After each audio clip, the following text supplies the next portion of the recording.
네, 반갑습니다.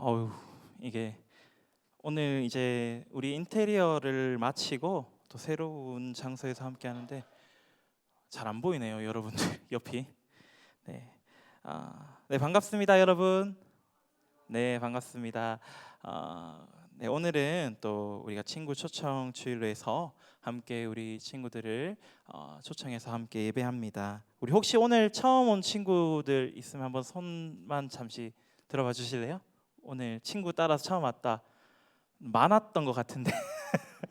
네, 좋습니다. 네, 감사합니다. 우리 친구들을 위해서 환영의 박수 하도록 하겠습니다. 네. 네, 우리 오늘 함께 말씀 살펴보도록 하겠습니다. 우리 PPT를 한번 띄워 주시겠어요? 네, 오늘의 설교의 제목은 마스터피스입니다. 옆에 있는 우리 이제 제목 옆에 있는 그림 혹시 보이시나요? 여러분들 보이시죠? 네, 저 그림은 누가 그렸을까요? 제가 그렸다면 혹시 믿으시겠어요, 여러분? 왜 믿지 않으십니까? 왜 믿지 않으시는가요? 자, 혹시 여러분 저 그림이 얼마의 가치를 가지고 있을 것 같으세요? 눈으로 봤을 때 얼마 정도 될 것 같으세요? 우리 선교사님이 우리 좀 잠시 또 찾아주셨는데 혹시 선교사님은 저 그림이 얼마 정도의 가치일 것 같아 보이시나요? 3만 원, 1,000만 원. 1,000만 원. 네, 좋습니다. 3만 원 아니고 1,000만 원. 네, 다음은 우리 또 몇 분 시켜 볼게요. 우리 맨 앞줄에 있는 우리 나와 눈이 마주친 그대여. 5억. 5억. 5억 있어요? 5억을 쉽게 얘기하네 너무. 네, 5억이라고 얘기하고 일단 좀 비싼 것 같아 보인다 이런 거죠. 약간 제가 들고 왔으니까 여러분들의 생각을 산산조각 내드리겠습니다. 우리 연우는 얼마일 것 같아요? 잘 모르겠어? 괜찮아. 틀려도 돼. 3억. 네. 일단 좀 높게 보네요, 여러분. 자, 2005년도에 이제 미국의 한 경매장에서 이제 저 그림이 판매가 되었습니다. 그때는 가격이 약 1,000달러. 1,000달러였어요. 우리 돈으로 지금 따지면 얼마 정도일까요? 약 140만 원 정도 금액입니다. 사람들이 저 그림을 그저 그냥 옛날 화풍 한 1500년대에 그려졌던 그림을 따라 그린 것처럼 여겼어요.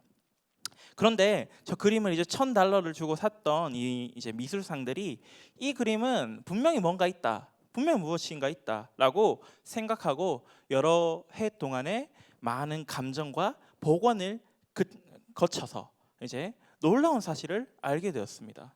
바로 저 그림은 바로 다름 아닌 김영헌이 그린 게 아니라 레오나르도 다빈치가 그린 그림이었습니다.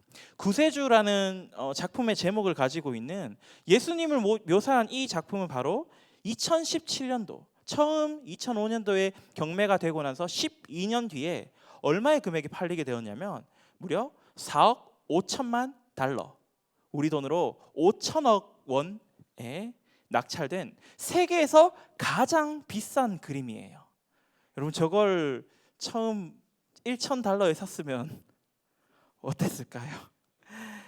그런데 이 그림은요 1958년 이 처음 2005년도에 경매가 되기 전에 1958년에 런던에서 한번 거래된 적이 있었거든요. 그때는 얼마였을까요? 불과 6만 원이었습니다. 6만 원. 여러분 저 그림이 6만 원일 때의 그림과 2017년에 돼서 5천억 원에 낙찰되었을 때 그림이 다른 그림인가요? 같은 그림이죠. 같은 그림임에도 불구하고 오랜 시간 동안 잊혀지고 복제품이라는 오해를 받기도 하고 손상된 채로 방치되기도 했던 그 그림은 처음 그때의 그림과 동일한 그림입니다. 하지만 그 그림의 가치는 그 그림을 우리가 볼 때 어떻게 바라보느냐, 손상된 것으로 보느냐, 낡은 것으로 보느냐가 아니라 그 그림을 그린 존재가 누구냐, 그리고 그 그림을 어떻게 그렸느냐에 달려 있다라는 것입니다. 잊혀져 있었던 그 그림이 다빈치의 작품으로 다시 빛이 났듯, 세계에서 가장 비싼 작품이 되었듯, 우리도 우리의 진짜 가치를 회복해야 할 필요가 있습니다. 바로 우리를 만드신, 우리라는 작품을 지으신 하나님 안에서죠. 오늘 본문인 이 창세기 1장 26절에서부터 28절까지의 말씀은 하나님의 창조 기사 중에서 인간의 창조에 관한 이야기를 담고 있습니다. 이 말씀을 통해서 우리가 어떤 존재들인가에 대해서 함께 이야기를 나눠보려고 합니다. 우리 오늘 읽었던 말씀인 26절부터 28절까지의 말씀을 한 번 더 읽어보도록 하겠습니다. 우리 함께 말씀을 찾아서 읽어보도록 하겠습니다. 우리 고등부는요, 함께 이제 말씀을 직접 성경을 펴서 찾아봅니다. 오늘은 이제 또 처음 온 친구들도 있다 보니까 방송실에서는 자막을 한 번만 PPT를 띄워주시면 좋을 것 같습니다. 26절부터 28절까지 말씀, 각자의 성경책을 찾거나 혹은 앞에 있는 말씀을 보고 함께 읽어보도록 하겠습니다. 함께 읽습니다. 시작. 하나님이 이르시되 우리의 형상을 따라 우리의 모양대로 우리가 사람을 만들고 그들로 바다의 물고기와 하늘의 새와 가축과 온 땅과 땅에 기는 모든 것을 다스리게 하자 하시고, 하나님이 자기 형상 곧 하나님의 형상대로 사람을 창조하시되 남자와 여자를 창조하시고, 하나님이 그들에게 복을 주시며 하나님이 그들에게 이르시되 생육하고 번성하여 땅에 충만하라, 땅을 정복하라, 바다의 물고기와 하늘의 새와 땅에 움직이는 모든 생물을 다스리라 하시니라. 아멘. 자, 우리는 첫 번째로 하나님의 형상대로 지음을 받은 존재들입니다. 성경은 하나님이 자신들의 형상을 따라 사람을 만들었다라고 말하고 있습니다. 여러분, 형상이란 단어는요, 우리가 그 모습을 봄으로써 떠올려지는 것을 뜻합니다. 예를 들면 우리 옆에 있는 친구들 있죠? 친구들을 보면은 나를 오늘 데리고 온 이 친구를 보면 무엇이 떠오르십니까, 여러분? 떠오르는 게 없나요? 우리 친구들을 보면 떠오르는 것이 있을 것입니다. 그 친구가 뭐 착한 친구일 수도 있을 거고, 뭐 못된 친구일 수도 있을 거고, 공부를 잘하는 친구일 수도 있을 거고, 예쁜 친구일 수도 있을 거고, 이런 많은 이미지들, 모습들이 떠오를 것입니다. 하나님께서는 사람을 보면 하나님을 떠올릴 수 있도록 사람을 만들어 주셨습니다. 그것이 바로 하나님의 형상대로 지음 받았다라는 것입니다. 그리고 하나님은 사람들에게 세상의 모든 것들을 다스리도록 하시고 그들에게 복을 주시고 그들에게 생육하고 번성하여 땅에 충만하며 땅을 정복하고 하늘과 바다와 땅의 모든 생물들을 다스리라라고 말씀해 주셨습니다. 형상이라는 것은요, 우리의 외적인 모양만을 말하는 것이 아닙니다. 지성이나 영성, 그리고 도덕성과 관계성, 모든 것을 포함하는 것입니다. 다시 말하면 인간의 외모뿐만이 아니라 그들의 도덕적인 모습이나 그리고 사람들과의 관계에 있어서의 모습 등 모든 것들을 통해서 하나님은 사람을 만드셨다는 거예요. 무엇을 위해? 하나님을 떠올리기 위해 말입니다. 이것이 어떻게 가능했을까요? 지금 여러분들의 옆에 있는 친구를 보면 아까도 봤지만 하나님을 떠올릴 수 있나요? 오늘 처음 온 친구들도 있을 것입니다. 오늘 처음 온 친구들은 우리가 하나님이라고 하면 뭔가 느낌이 막 홀리하고 성스럽고 그렇잖아요. 그렇죠? 그런데 여러분 옆에 있는 사람 보세요. 웃음만 나와요. 우리가 옆에 있는 하나님은 분명히 우리를 보면서 하나님의 모습을 떠올릴 수 있도록 그렇게 지으셨는데 우리가 서로의 모습을 보면서 하나님을 떠올릴 수 없는 이유는 바로 죄 때문입니다. 타락이 우리를 하나님의 형상을 떠올릴 수 없도록, 하나님의 모습을 떠올릴 수 없도록 만들어 버렸다는 것이죠. 인간이 죄를 지어서 타락하기 전에는 분명히 하나님이 처음 인간을 만드셨을 때는 하나님을 떠올릴 수 있었어요. 하나님의 모습을 바라볼 수 있었어요. 그는 본질적으로 선한 상태, 하나님의 뜻을 따르는 자유를 가진 상태였거든요. 그때의 그 모습 그대로 우리는 소중한 존재들입니다. 하나님의 형상을 닮은 유일무이한 마스터피스, 걸작이지요. 또 우리는 하나님께 복을 받은 존재들입니다. 우리 28절 상반절 말씀만 우리 함께 읽어보도록 하겠습니다. 우리 화면에 보이시죠? 28절 상반절 말씀만 우리 함께 읽어보겠습니다. 시작. 하나님이 그들에게 복을 주시며. 아멘. 하나님은 자신의 마스터피스 걸작들에게 복을 주셨어요. 하나님은 자신이 만든 그 작품들에게 복을 주셨습니다. 그들에게 이 땅을 다스리라는 명령을 주시고 그 명령을 따라서 살아가면 나의 형상을 지닌 존재로 살아갈 수 있다라는 그 약속을 주셨습니다. 이것은 우리가 생각할 때 신이라고 하면, 특히 세상을 창조한 창조주 하나님이라고 하면 모든 것을 다 가진 존재이잖아요. 모든 것을 만들었다는 것은 모든 것을 지녔기 때문에 만들 수 있는 것입니다. 그렇기 때문에 모든 것을 줄 수 있다라고 생각합니다. 그렇죠? 하나님은 우리에게 모든 것을 줄 수 있으신 분입니다. 여러분들의 생각대로 하나님은 우리에게 모든 것을 주실 수 있는 분이십니다.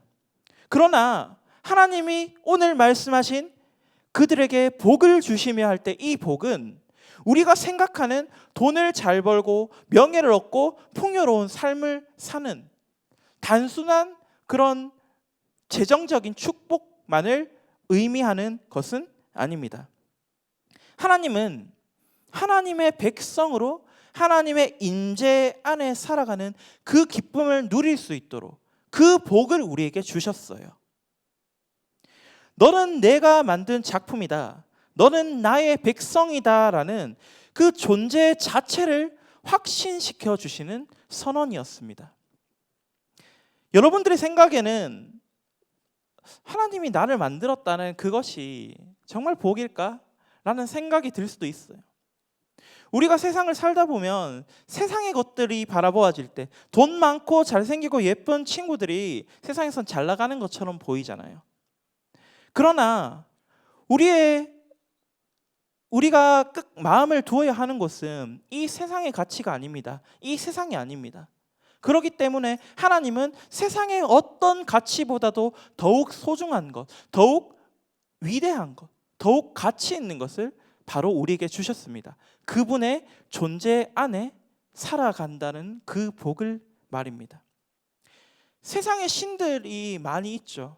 우리가 우리 친구들을 따라서 교회에 나왔지만 교회도 있고 절에 가면은 부처도 섬기고 또 뭐 이제 타국에 가면은 이슬람 교회에서는 알라를 섬기기도 하고 그 외에 정말 많은 신들이 있습니다. 그 많은 세상의 신들 중에서 그 많은 세상의 신들보다 더욱 뛰어나고 유일하신 하나님, 그분과 함께 살아간다라는 그 존재의 선언이 우리에게는 참된 복이라는 그 사실을 우리가 기억해야 하는 것입니다. 그 사실이 우리에게 엄청난 복이며 기쁨이라는 그 사실을 여러분들이 기억하고 누릴 수 있기를 바랍니다. 마지막으로는 하나님의 뜻을 따라 살아갈 사명을 받은 존재입니다. 생육하고 번성하며 땅에 충만하라, 모든 생물을 다스리라 라고 하는 이 명령, 우리에게 주어진 하나님의 사명이 우리에게는 주어졌습니다. 여러분, 사명은 무엇일까요? 사명은 쉽게 이야기하면 임무입니다. 임무. 우리에게 주어진 임무들이 있죠. 학교생활 잘하는 것도 우리의 임무고요.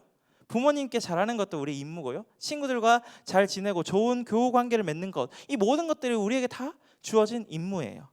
또 이외에도 다른 임무들이 여러분들에게 많이 있겠죠. 명령을 받은 것입니다. 명령. 하나님을 대신해서 하나님이 지으신 모든 피조물들, 하나님이 만드신 모든 것들을 다스리게 명령, 임무를 받은 존재들이 바로 우리라는 것입니다. 우리가 이 땅을 살아갈 때 여러분들이 매일매일 반복되는 그 삶, 월화수목금 학교 가서 공부하고 학원 갔다가 토요일 좀 하루 좀 학원 가기도 하고 쉬기도 하고 주일날 이렇게 교회 나오고 이런 반복되는 일상을 여러분 단순히 하루하루 살아가시고 계시진 않으십니까? 그렇게 여겨질 때가 많습니다. 저도 학교에 다니잖아요. 학교 다니면은 매일 아침 매일 새벽 일어나서 새벽 예배 나가고 수업 듣고 공부하고 과제하고 이것들이 매일매일 반복되는 것처럼 여겨질 때가 너무나도 많아요. 그러나 우리가 잊지 않아야 하는 것은 이 삶의 한순간 한순간은 바로 하나님께서 우리에게 주신 것이라는 것입니다. 하나님께서 우리에게 허락해 주신 시간이라는 것입니다.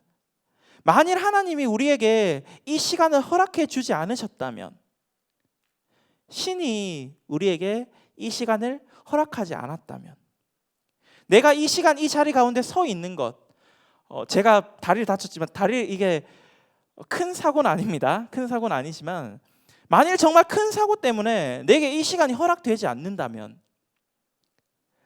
단순히 나에게 반복적으로 주어졌던 그 삶의 순간, 그 삶의 순간은 단순한 것이 아니에요. 정말 감사한 시간이고 감사한 일이라는 것입니다.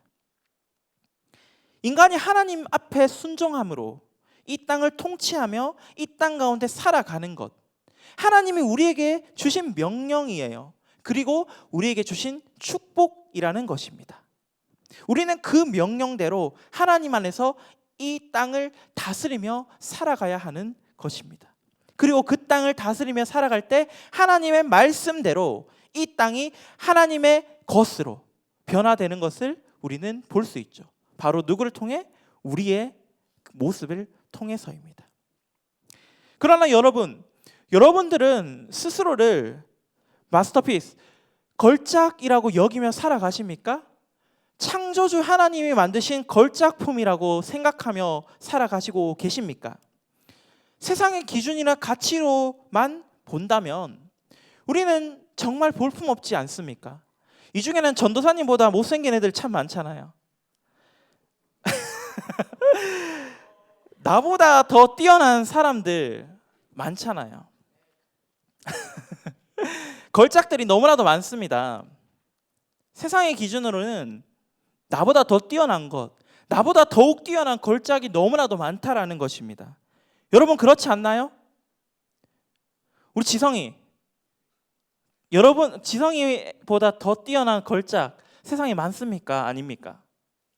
많죠. 지성이가 이제 입시를 준비하고 있지만 항상 걱정하는 것 중에 하나는 그 입시를 성공할 수 있을지 아닐지, 내가 원하는 대학에 갈 수 있을지 없을지를 걱정한다는 거예요. 여러분들도 그렇지 않나요?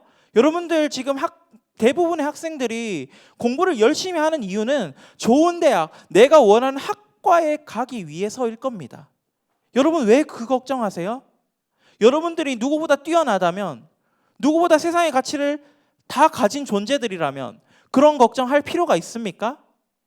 나보다 더 뛰어난 것이 없는데 왜 내가 그런 걱정을 합니까? 내가 가고 싶은 학교 골라갈 수 있고 가고 싶은 학과 골라갈 수 있겠죠. 세상의 기준으로 봤을 때는 나는 너무나도 부족해 보이기 때문입니다. 나보다 더 나은 사람, 더 좋은 스펙을 가진 사람이 너무 많이 보여요. 그래서 나는 계속해서 걱정하는 거예요. 세상의 가치로만 나를 판단했을 때 내가 너무나도 뒤처져 보이고 부족해 보이니까요.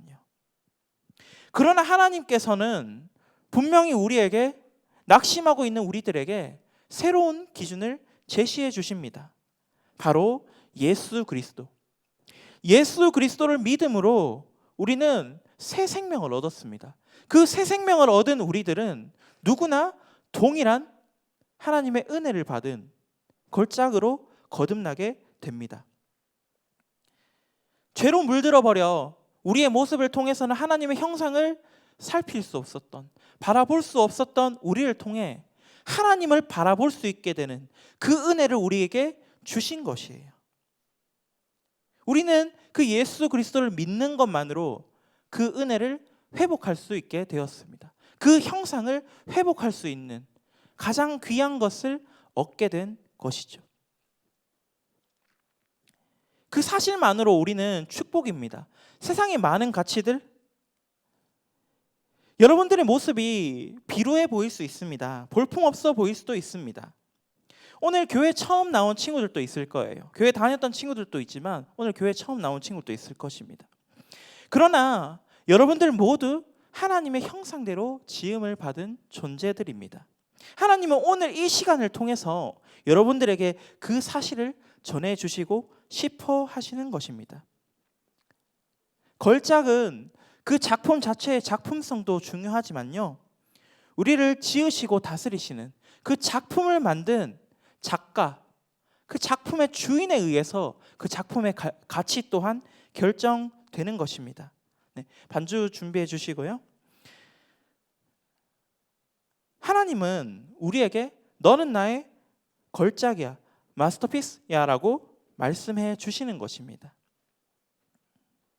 우리가 세상의 기준으로 가치만 가지고 따라서 보았을 때는 너무나도 볼품이 없어 보인다 할지라도 세상의 것들을 뛰어넘는 하나님의 그 기준을 가지고 우리의 모습들을 바라보며 우리의 삶을 또 살아갈 수 있는 여러분들이 될 수 있었으면 좋겠습니다. 우리 서로를 한번 이 시간 축복해 주면 좋겠습니다. 우리 하나님의 걸작품인 서로를 함께 축복하면서 우리 찬양하도록 하겠습니다. 우리 하나님께서 당신을 통해라는 우리 축복송을 우리 함께 찬양하도록 하겠습니다. 우리 서로를 축복하면서 함께 찬양해 보도록 할까요? 하나님께서